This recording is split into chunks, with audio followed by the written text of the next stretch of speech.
Rason kung bakit yung iba mabagal ang proseso ng pag-asenso. Hindi kayang i-budget ang pera sa needs and wants. Obserbahan mo lang yung mga gastusin sa isang buwan. Kadalasan, mas lamang yung wants mo hanggang sa magiging routine mo na. Calculate your expenses sa wants and your needs. Ano ang mas lamang?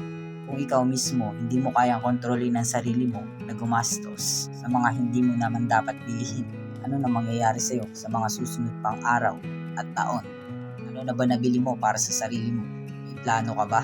Ano ba talaga yung mga needs mo na mapapakinabangan mo araw-araw?